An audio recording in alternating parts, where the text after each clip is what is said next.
Derry are sitting top of the table on 14 points. The top four has kind of formed itself a little bit. Derry, Sligo, St. Pat's and Shamrock Rovers. After 7 games, what have you made of it so far, Nathan? Yeah, I think if we're looking at the top four, like we probably a lot of us would have said Derry City, St. Pat's, Rovers wouldn't be in there. Maybe Dundalk. I think for me, Sligo Rovers. I know I've said it a few times here, Roy. They've been the surprise package for me, sitting in second place, 2 points behind Derry City.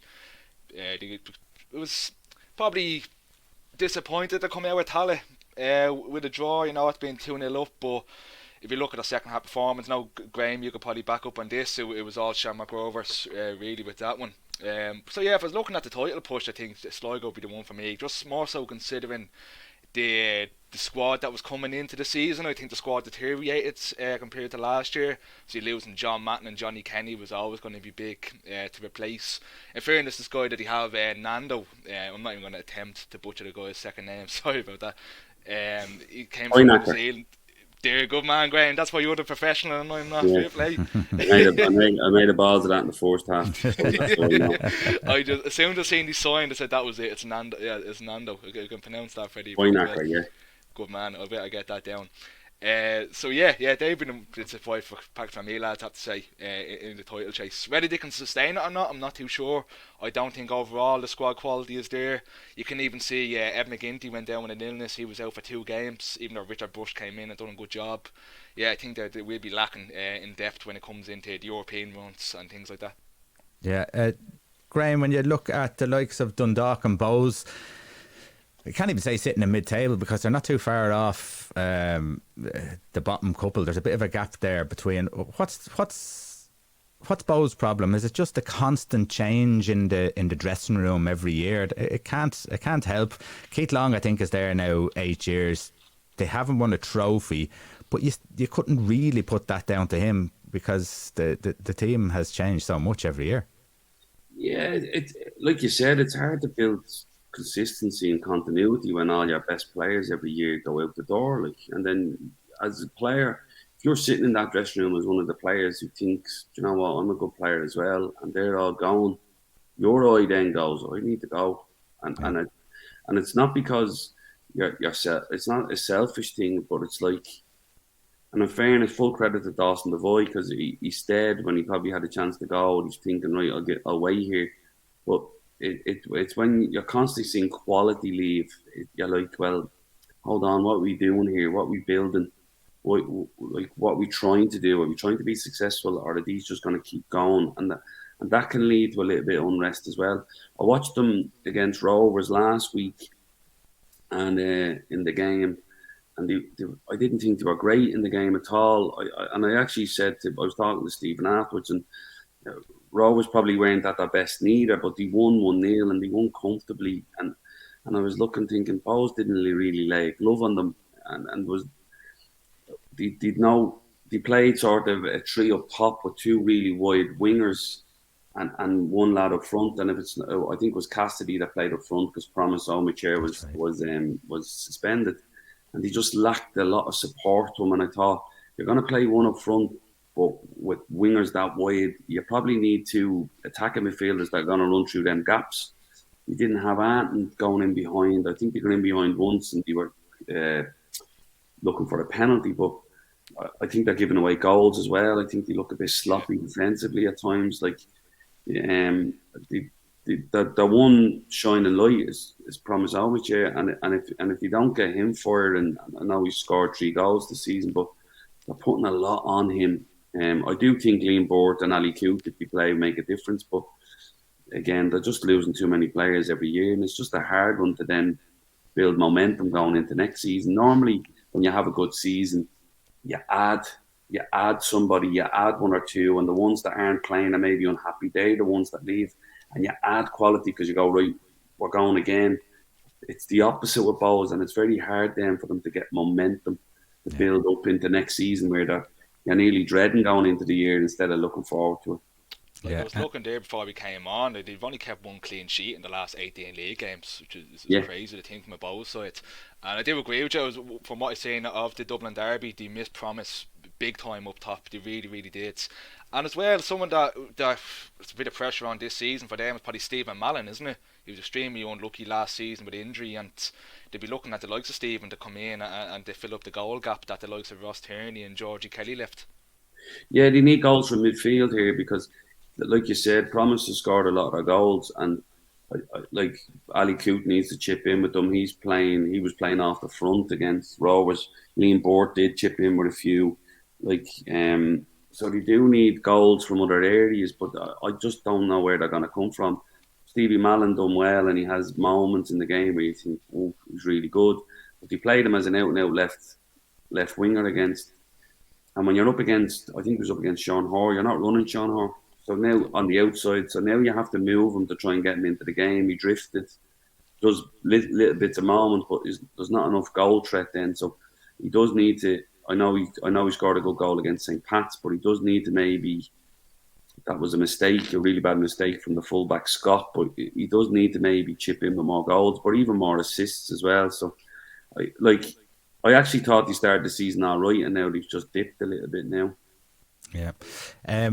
One result from last week, Finn Harps beating Shells 3-0.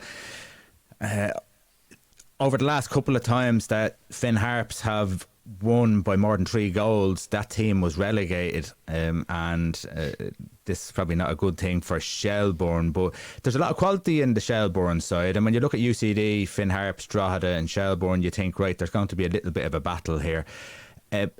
You've managed, or been assistant manager up at Dundee, Graham. How is it coaching and managing when expectations aren't as high as, say, the likes of Derry City and Shamrock Rovers? When you go into a situation like that, week in, week out, how different is it than going, say, you're going into Shamrock Rovers where there's a huge positivity every week because results are tumbling along nicely? Yeah, like I remember even being as a player talking to the assistant manager who was at St. Johnson, and where you nearly try and park your Saturday performance on the Sunday, and then like go, come in upbeat on the Monday, ready to go again. Where you'd obviously go through your video and fix stuff that was wrong, but you always had a positivity about him, and I thought, right. And I asked him that, like, why, and he's like, listen, if we were on the floor and hammered you every time you lost as a team that was just promoted, you'd never get off the floor. So there is an element of, right, you need to be upbeat come a Monday. I like going back to coaching Dundee, like we go and play well against Celtic and lose 1-0. We can't berate our lads on a Monday. It was about raising standards to have this thing of your attitude and your application to perform has to be there, and whatever happens on the Saturday, if that's there, you can work on it. I think if that isn't there, and then you become too erratic in your performances. So I've always thought that about Finn Harps, that they always worked hard and they tried, and then they bring a result out of somewhere and it'd be good for them. But I don't think they ever let themselves get too low about stuff. And that's why they're able to go and obviously go to Shells and produce a result. But again, I think they looked a little bit more fired up for that one, because Shells has probably taken a few of their players. I think they've taken 3 of their players, Coyle, Sean Boyd. So it might have been like, well, we're going to show you, and I think they went with that little bit of fire in their belly to say, well, no, like yous are only up. We've been in this league a long time. We took some of our players, but we're going to show you. And it looked like they did. Now, I think Shells were a little bit wasteful in the first half. They had 2 chances that they maybe should have hit the target with and didn't. But then Finn Harps run out easy winners. Yeah. Nathan, just today we heard about Galway and a possible takeover bid. They're sitting joint top, I suppose we can say, because Cork have made a great start to the season. We've seen what happened at Derry City when there's been a bit of a change. This possible at Galway? Obviously, they want to keep the club in supporters' hands, but so they've a bit of a tough decision up there, don't they? They do, yeah, right. Just a bit of the background on that is that Galway United members will vote next week on a proposed takeover by Coma Group, which is a billion euro property company. Now, the founders of Coma Group our brothers Luke and Brian, they've supplied a six-figure funding to Galway now for a couple of years as part of a sponsorship deal. But now they're looking to seek 85% ownership of the club. Like I said, right, big decision to make. That meeting is going to go ahead now next Wednesday. I think it's the 30th of March. Well, we've seen this a lot before, lads, haven't we? And even like this year, like you said, Roy, we've seen at Derry City, Shelbourne as well, have been told that it's been improved investment in the club. And it's always quite difficult to get excited by this one. But I think if we break it down and look at this, it's these two guys, Luke and Brian, they're from Galway. They've in the past, like I said, they've offered what is critical financial aid to Galway. They have a planned academy facility that's in the pipeline for Attenroy. Again, these are all things that are absolutely vital. They've even helped out Galway with properties in terms of offices and spaces for pop-up shops around Christmas time and things like that. So you're hoping that these sort of guys have the best interest of the club at heart. And people do say that it's looking at businesses coming in to make a profit off the League of Ireland. That's not even possible, isn't it, for any business to come in and make a profit off a League of Ireland club? So yeah, you're hoping, because the side like Galway, especially now, they're back into a full-time model. We need sides like Galway back in the Premier Division, don't we? You know, whether that be for an extra team of reach out in the west of Ireland, their attendance again this year, like many clubs, have been great. Just the history of Galway as well, you know, you'd like to see this decision be made for the right reasons. There's obviously pros and cons to having a fan-based club. But yeah, this would definitely secure the short-term future, and definitely, hopefully, I'd like to think, would secure a sustainable promotion push this season. And Nathan, when you look at Bows, who are also have that model as well, I'm fairly sure that they would like to, as we discussed, 8 years without a trophy, but always kind of knocking on the door there. I'm sure they would love to have that little bit of a financial boost. They might snap it off quicker than the Galway supporters would at the moment, would they? Yeah, it is. Like, we've seen it up in the country, and look, even Cork City as well. Like you mentioned, they've got off to an excellent start to the first division season. But you know, not that long ago, this is a Cork side that was winning leagues and winning cups. And while I do think that the League of Ireland should be very community based, and these clubs, we've said a lot of times here, right, that they should be hubs of the communities, especially when you're looking at Drogheda and Dundalk. That, you know, it's their one club town. It should be the focal point, but as well, some of the decision making processes in the fan owned clubs can be damning as well to the long term future. Yeah, Graham, I suppose, why do you think that there is a little bit more interest in League of Ireland clubs now? Is it because, I suppose, a bit like the Dundalk project, they see that there's a gateway to Europe and a possibility of maybe developing players, getting them in shop windows? Maybe there's some sort of financial gain that could possibly be there, and no one kind of has tapped properly into it, although you can see now the likes of Shamrock Rovers doing that. No, I think you're right on both accounts. I think there's a way of getting into Europe where the Europa Conference is giving you guarantees that you qualify for the Champions League, you drop down, and then you make a rate load during the summer. But I said it on another thing I was talking on about the lad at Pats, the centre back. I forget what's the James Abankwah. I said at the time that Pats have probably made more of him than they did when they won the league. So then you're like, well, what's your priority? You know, what's your priority is, of course you want to win, and all the fans want to win. And listen, as a player, no one wants to win as much as me.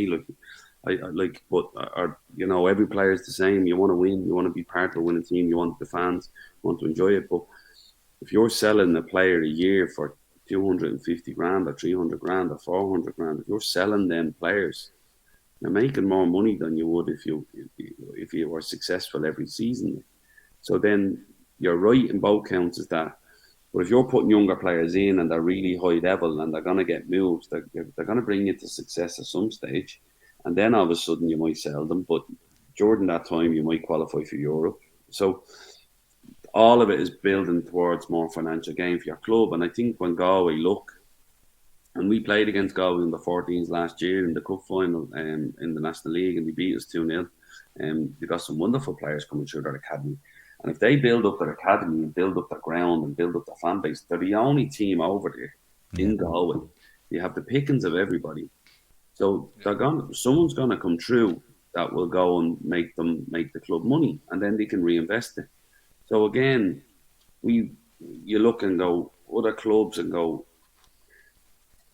Gavin Bazuna goes for X amount of money. We now have a new indoor hall, fully astroed, and a gym built. So you can do the next. Now Galway are looking to do that. Bows have a agreement with DCU where they're building up their facility, and it's great.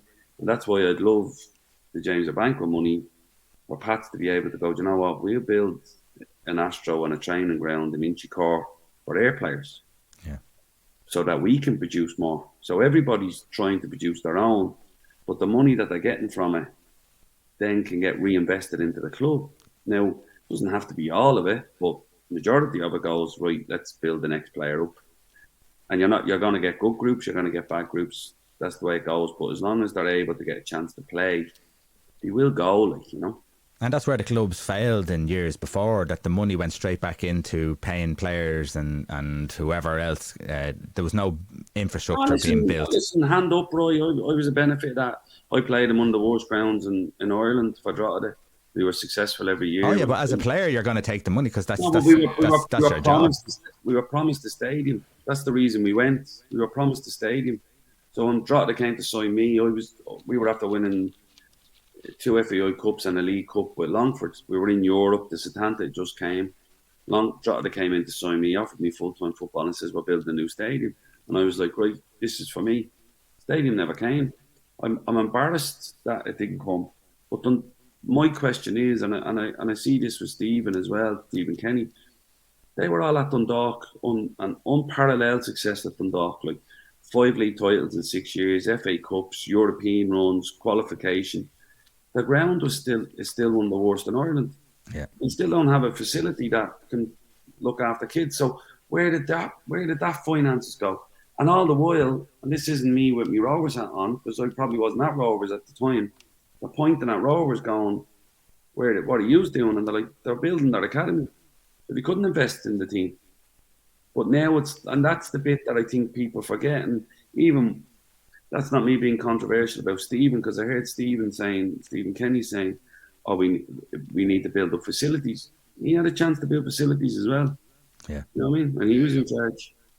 And he wasn't willing to go, well, I'll take a hit. Yeah. For a year. It's easier said than done, isn't it? I suppose. Exactly. I probably one of the things that Rovers had was, I suppose, they were homeless for a long time, and they needed to look at a different way, where they needed to establish themselves a home, they needed to establish themselves a base, they needed to establish themselves a fan base, which Tala has like, they had a fan base, but it was lost. And they needed to find somewhere to find a home. So maybe they were pushed into that, and that was a brilliant thing. And off the back of what you're saying, then the investment from, different people started to come into the club, and it's going well so far. But again, with Shamrock Rovers, if Shamrock Rovers aren't making money, all of a sudden you'll find Shamrock Rovers in a little bit of trouble, because you do have to make sure that it's a football club, but with football clubs, they still have to be making money. You can't be losing money. So it's a business. Yeah, and that's why we have to produce players. And Stephen has to try and bring success to the club as the manager, which he has done. So that, again, there's always, in any high level sport, there's always pressure. But that's one of the reasons you do it, because pressure is what sharpens you. Yeah. Makes you make decisions, because well, I have to make the right one here, because financially this is going to help the club. So you're right, yeah, but I'd love to see Galway get investment. I'd love to see them build an academy up and for all the kids over there. I'd love Cork the same. I know Derry have invested into it. I'd love us to have all these hubs and centres around the country that, because it's the only way we're going to produce. And people, I sometimes get accused of being a little bit too into it, or too much of a say in it, or too opinionated on it. But how do you think we're going to get to a Euros? How do you think we're going to qualify for a World Cup? Do you think where do you think it starts?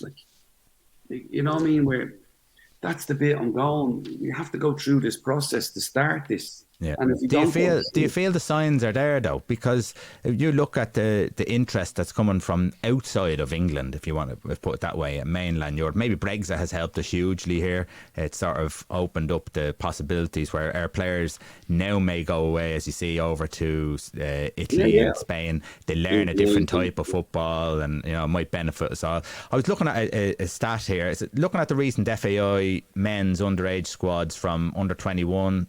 19s, 17s, 15s in total. 79% of the 78 players selected grew up in Ireland. Of the 78 players, 55% are currently playing in the League of Ireland. It shows you that the way the league has been laid out with the underage football and the clubs having to take responsibility, that it is starting already to benefit. Yeah, and again, but so how do we can't go right. We've got to that point where they're staying here. They're a little bit longer. They're a bit more mature before they get these opportunities, so that they might be able to handle it. So we've got that bit. What's next? Yeah, so that's the bit I'm always thinking of. Well, what's next for them? How can we get them playing in stadiums at the weekend? How can we get them playing against? I was talking to even Jack Bourne about this yesterday, and it's like, how do we get our 17-year-olds become the best 19-year-olds? Well, they have to play against all the players. They have to play a mix that they're playing. That's a challenge for them. Some of the best game, or some of the best learning moments I had was playing against older, experienced players when I was 17, playing in the reserves. That you go, I didn't know you could do that in football. Yeah. Where they bend their runs, they'd arc their runs, they'd hold me off, they do all of this, and then I go to the coach and go, "What's he doing?" And then you'd have that conversation, and I go, "How do I stop it?" So but that was me learning on the job. What these kids that probably need that little bit of a challenge, where a 21s league or a 20, so what's next? But again, to have these, I always go back to it, to bring them on from where you're saying that's what's happening, where we've X amount of players here. To bring them on, then we need more facilities for them and more training hours for them.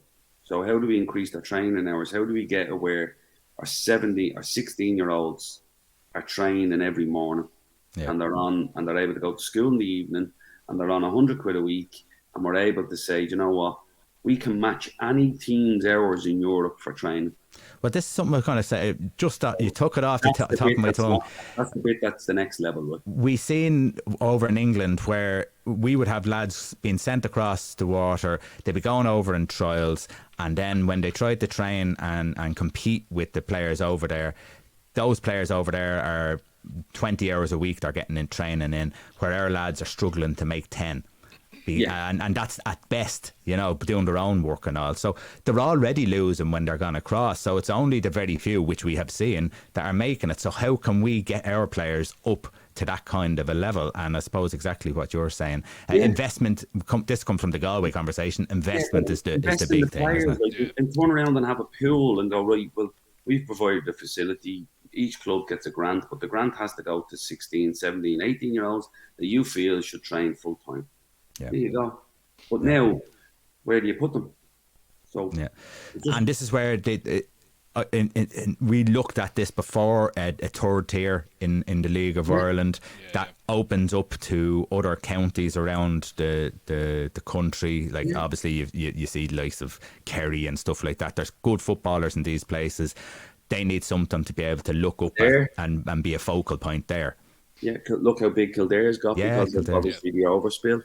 Yeah, 100%. Like, the more people we get playing, but we also have to.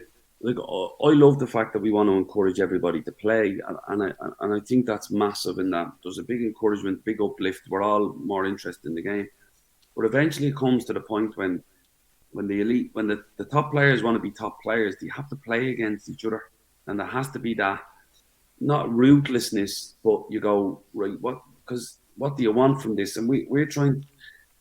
It's like we've rolled it back a little bit to go, let's have a one size fits all approach here, and sometimes that's not the way it is. And I don't mean that, like, because I want to have people playing football. I want that, but like when they rolled back the start of the 14s league, even there's rules they brought in now as well that just makes it difficult to.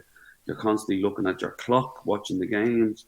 There's all this type of stuff, and it's like, right, well, are you looking for a football for all approach? Which again, if you sign up to be, if you're with a community team and you're this and that, and everybody plays great, and then you're with I don't even use the word elite, but you're with a national league team, and we're driving them to be performance based. So I'm not looking, see this winner mentality, that's not for me.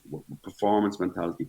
How do I get them to perform at their maximum all the time? Consistently, yeah. Consistently. But the other team has to come and do that. And we're playing some games where they're really competitive, and other games they're like it's not. And you're like, right, how do we get it where they're constantly competitive in a good way, not in a just, right, we're going to fight you out today and second ball stuff, but how are we playing against each other properly, and we need to get to the point where our 16-year-olds are able to train every day and be full-time and then go into games knowing, well, I'm here to perform. And there's nothing wrong with having that little bit of pressure at 16 to go, I need to perform because I'm training every day, so I should perform, you know? Yeah. And, of course, they get confidence off the back of that, so then they can perform. Exactly. And again, I'm not trying to be too I don't want to sound cutthroat here. I'm not. I'm just saying that eventually it's a weird thing with footballers, because when you're trying to get to the top, it's a climb, and some people aren't able for that climb, and some people might want to go a different direction with it, and we have to be able to accommodate all of that. But at the end of the day, it's still that climb, and whoever wants to get there, hook up by crook, they're going to try and get there, and it's their job to help them all. Yeah. That's my look at it, like, you know.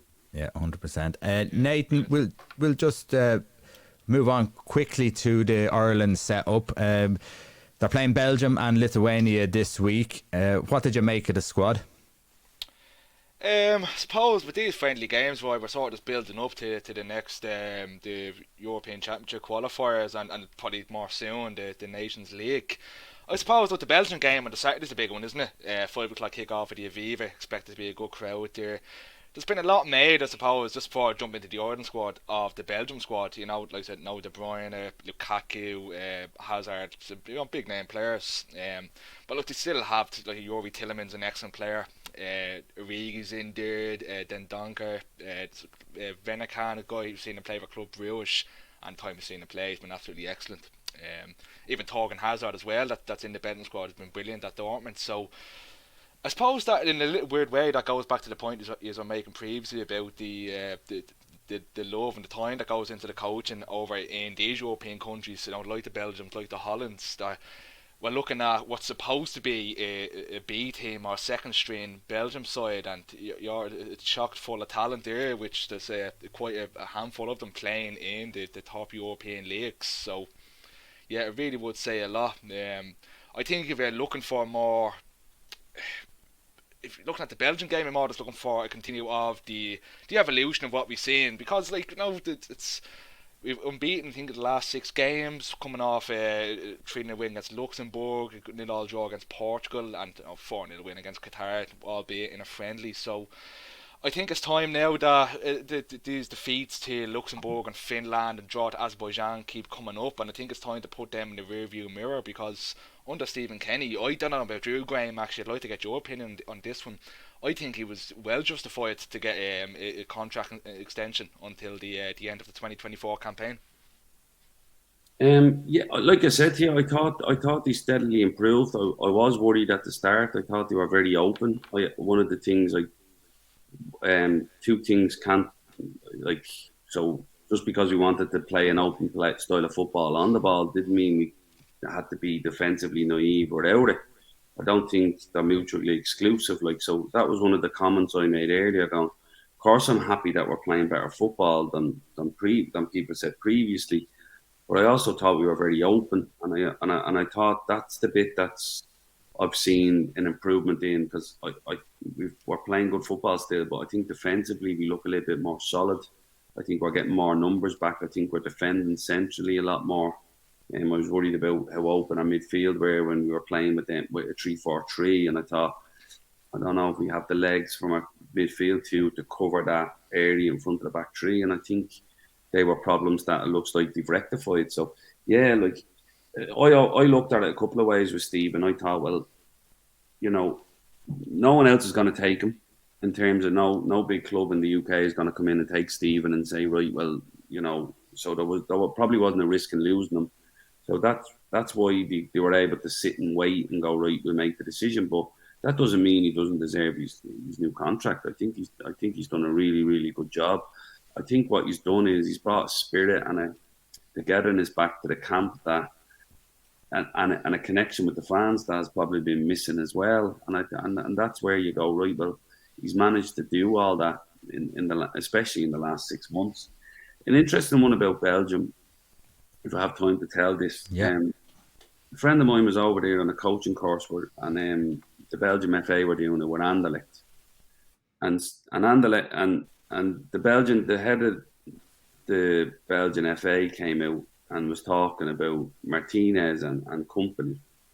And basically the academy director at Anderlecht turned around and said I'd said to Vincent Kompany, we'll tell him when our players are ready to step up. And Vincent Kompany says, yeah, they will. But then the Belgium FA are also involved in it, and they're picking the player that they want to play. So they're going, this lad's need. It was a midfielder that played at Wembley. I think he played ahead of Kevin De Bruyne. But they're lining him up for the next World Cup and the next championship. So Anderlecht's academy director is working with the Belgium FA, telling the Belgian FA is telling him he needs to play. He needs to play for the club. So they're going to Kompany and going, you need to get this boy minutes. He's going to play. So you want to see is he's able to be the replacement for Kevin. Then what happens is Anderlecht ring and speak to the Belgian FA and say he needs to play for you as well to see what he's able. So they played him in the 3 games building up to this game at Wembley against England, and then lo and behold, he plays at Wembley against England. But that's been lined up between the 2 academies and the FA to go play him, and we'll play him as an international and see in 5 years' time is he able to replace Kevin. And to me, I'm like, I'm looking going, the FAI would never dream of speaking to our clubs like that or having that relationship with them to go, right, we're lining him up for 4 years' time to be, 2024 or the 2028 or whatever. What can we do to help him get there? What do you need us to do? I'll tell you what, we'll put him in this squad, but that relationship isn't there. And you're thinking, this is an academy director dictating to Vincent Kompany, play him for the next 3 games because he's going to play for Belgium. So he's giving him minutes in games. Yeah. But Vincent Kompany isn't under pressure he is under pressure to win football matches, but he also knows I have to bring kids through because the bigger picture here is Belgium. And I was flabbergasted at this. I'm kind of flabbergasted as well, because how do you get that? How do you get to that point? That's nearly sounds like decades, because Belgium were struggling for so long that they obviously took a whole different point of view and said, listen, we're going to run with this. It didn't happen overnight, obviously. No. So if you're looking at Ireland doing that, it's going to take time, wouldn't it? Yeah. Like, and again, I wouldn't even say the FA do it with England, but the FA have really improved. The FA actually went to the academies and says, we'll invest and we'll improve all your academies. So now, like you said, Irish lads going over, you're not walking into lads that were training 2 nights a week and you were training 2 nights a week. These are in the door constantly. And then we're going over. But they reinvested in that. That was a 10-year investment. That was a plan from the FA to go to these academies and says, we'll help you, we'll invest. But the players now go away with England a lot more at younger levels to get that identity of playing for England. So when they're now coming through to play for England, they feel like, we've been around this a long time, this is us, and they're able to embrace it. And listen, I'd love us to get in terms of some sort of model that allows us to do that with our kids. But again, we need to build air bit up first, and then the FAI need to help as well then. Yeah, 100%, and probably the government as well, because that's where the money needs to come through. And as you said before, there's jobs in football, so it would be an investment rather than just throwing money into a big dark hole. Anthony Barry, Graham, left Ireland. A lot of good things said about him. We've got John Eustace, who is going to come in now to replace him. For someone like Anthony in the background, how much of a loss does it be to a group when someone like that comes in, makes an impression, and then steps out nearly as quick as he's in? Yeah, I think that was the one worry for me. Was I worked with Steve, and he was the manager of Shamrock Rovers when I was there in 2012, and he wouldn't be a coach. He'd be more of a man manager, and would be involved in what he thinks would be the right way to play, but it was always about how we play. It was up to the coach he was working with to implement that. So he followed what he'd like in his head to do, but it was always the coach that was on the pitch training. So for Anthony, when I seen the development of Ireland in the last year, I knew a lot of the work was coming from Anthony being on the training ground with them, Anthony Barry. So, but that's where I feel it's a big loss. Now I know I've heard a few things about John Eustace, that he's a big voice and he's very demanding. So, he's coming in to fill that mantle, but like you said, there's a feel-good factor around at the moment. So you're hoping that the lads take to him. Listen, it's the third manager or assistant manager or coach in the last 4 years or 3 years at this stage. So I think it's just something that players, even though it'll be a loss, I think it's just something players at the time then just go and get on with. Because as long as, like you said, the messages are the same coming from the manager through his assistant, that's all that matters really then, you know. But it's a shame that he's gone, you know, and it's a shame that, like you said, I think that's the knock-on effect of maybe what Nathan had touched on about maybe not getting Stephen signed up a little bit earlier to then allow him to go to Anthony and get his staff lined up a bit earlier. So for me, that would be the negative of that, in terms of not rushing it through or not pushing it as early as they should, because then it gives that chance for Anthony to be poached away to Belgium. Yeah, I suppose if he's going to go anywhere, go to the number one ranked team in the world. It's not a bad place to go for him. So pedigree, though, doesn't it? Like, that's it. That's exactly it. Nathan, we'll move on from the Ireland thing, because we'll talk more about the Ireland games as we see them next week. League of Ireland, a lot of clubs again this week, Nathan, have put out statements about fan behaviour.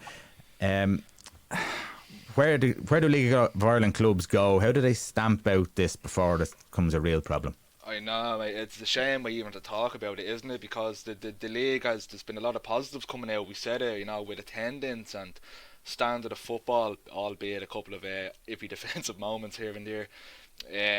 Yeah, it's a tough one to build up, isn't it? Because the obvious choice is, you know, improve guard presence at these games or improve stewarding, but unfortunately these things just cost money that a lot of clubs just don't have at their availability. I said it here right on and off camera. There has to be a little way of self-policing within the right manner now, of course. Nothing, you know, trying to incite any violence, but you know, it's the one thing that if you're a lifelong League of Ireland fan, that this is something that you don't want to see your league get a reputation for, because while we're seeing great attendance now, this stigma is going to have a long-lasting effect, especially with younger fans and families coming down. You know, it's going to make the league less attractive if they're going to be having any sort, like even you yourself, Roy, with young kids, you know, it's, if you have any inkling that you're going to go to a local game and there's going to be trouble and you could be putting your kids in danger, you're not going to bring them down, and it's going to be a long-lasting knock-on effect. So yeah, look, why we can't say policing and stewarding in particular needs to be improved on. There has to be self-policing. If you're a League of Ireland fan listening to this now and you see any, you know, if it's whether it be racist, homophobic behaviour or just general idiocy with, you know, flares, missiles getting thrown on, just try to stamp it out yourself. It's for the betterment of the clubs that you're supporting and the betterment of the league as a whole. Yeah, Graham, what's your thoughts on it? Because it is something that's just creeping in, and as you said, we had Stephen Henderson on a couple of weeks ago. He was talking about how the league promote the FAI promote the league with flares, and you see that in all the videos and all, and then they're asking not to have flares, and so you can't have it one way and another way. Yeah. So how do they police this? How do they get people on side? Again, they're costing the club money, and then fans are strange in that, like, it can be the lifeblood of the club, and they can be brilliant.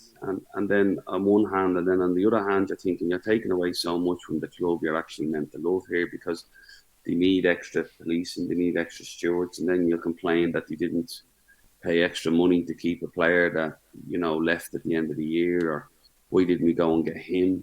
And you're like, well, because we had to pay money out for extra stewards because you were kept running on the pitch. I don't think any fan, and I've been very vocal about this, I don't think anybody should be on the pitch that shouldn't be on the pitch. Like, Yeah. I just don't. I think it's, for some reason, it's like, I wouldn't imagine walking into someone's office. Like this is their place of work. This is the player's place of work. Like, this is where they go. This is what they've worked all week to play on.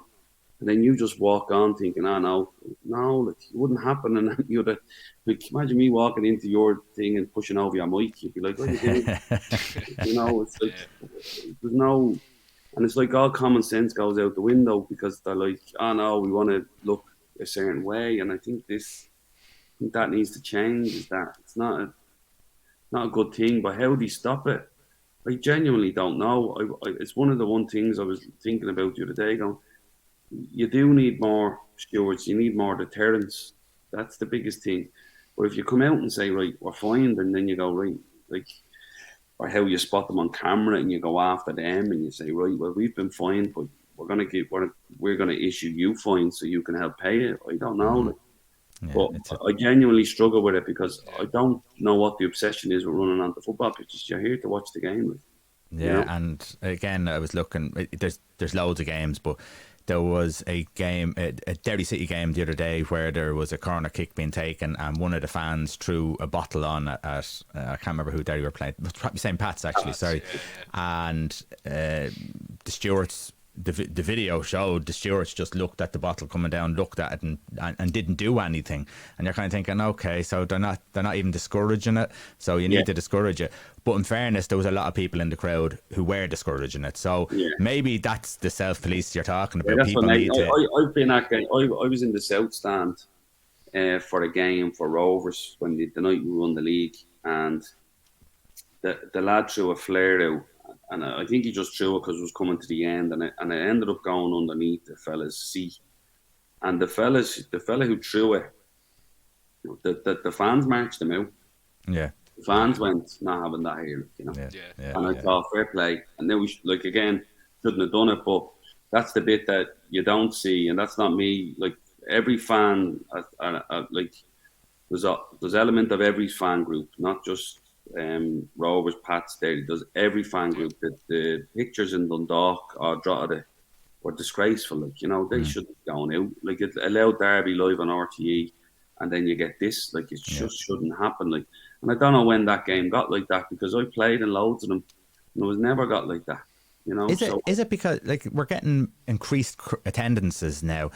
Is it a whole new, different type of fan that's coming in now, and where you've always had that loyal kind of supporter who's been with the club for years and years? Are these maybe not those fans, and they're new, and they have this preconceived idea of what it's like? And they've probably been bottled up for 2 years where they haven't got to go and watch games, and there's this adrenaline rush that they just don't know how to deal with it. And it just comes over them, and that's the bit that I'm trying to understand the behaviour and then go, right, how do we stop it? But I'm unsure how to deal with it, because other than more stewards are putting, and you don't want to go back to putting fencing people in either. So But I don't know how to. It's one I struggle with, because it's going to cost money at some stage. It's going to cost you. Like, in fairness to the Bows, Rovers, Derby up in Tallaght, there was extra stewards on that night. There was extra policing, and even though there was flares, the flares didn't go on the pitch. They went onto the side of the pitch, and everything was done. They were brought in and brought out, and there was no issue. So, but again, it took a lot of manpower, right? 8,500 people, and that's the issue, is that people probably don't want to spend on it. Well, it may have to come down to a few bans, could even go down to lifetime bans just to send a message across, unfortunately. But something has to happen because we don't want to get out of control. Okay, Nathan, we're going to finish it off. You have a fan's question that you got sent in, so shoot, throw it in there. Fan's question. It's our one of the parents, I think. Yeah, it's the same 3 names every week, Graham. And it actually is. It's Aaron Nesbitt. I think Aaron sent in a question last week or the week before as well. Good, so Aaron, I'm getting to a stage, the well is dry. I'm just badgering these people. So fair play to Aaron, keep them coming, mate. And anyone else, keep them coming. Get the big kick-off on social media. Yeah, send them in because we are desperate. So Aaron said, there's rumours of Ian Morris attracting interest from England. How much of a disaster would that be for Waterford to lose him? Yeah, I think it'd be. I think they started the season really well. They've looked really strong. I think he steadied the club, not just the team. I think he steadied the club and give them a bit of calmness because I think they've just been so erratic for the last probably 18 months. And I don't think there's as much noise out of Waterford as there was probably. Obviously, John Sheridan, Kevin Sheedy, and then the Canadian England Londoner, Bertram, Bertram. I don't think there's as much noise out of them this year, so I do think it'd be a big loss for them. Yeah, I think he seems like he's well regarded as a coach but as a person as well, and that's the biggest thing, that he seems to be steady away. So I do think it'd be a big loss for Waterford because there's not that many coaches available out there that will go in and do what he's done in terms of getting promoted with Shells twice. So he obviously knows the league well too. Yeah, 100%. I'm going to leave it there because we've ran over time a good bit there. We had a good old chat with Graham, so that's the most important part. Thanks very much, everyone, for watching. Mine run over time, Roy. I end up talking to him. Well, the brothers like to chat as well, so it's definitely it's definitely in the family. Okay, so we'll anyone who's listening, don't forget we're on YouTube, and of course, if you're watching on YouTube, you can listen on the move. We're on all of the podcast providers as well. Graham, Nathan, thanks very much. Pleasure, lads. Thanks.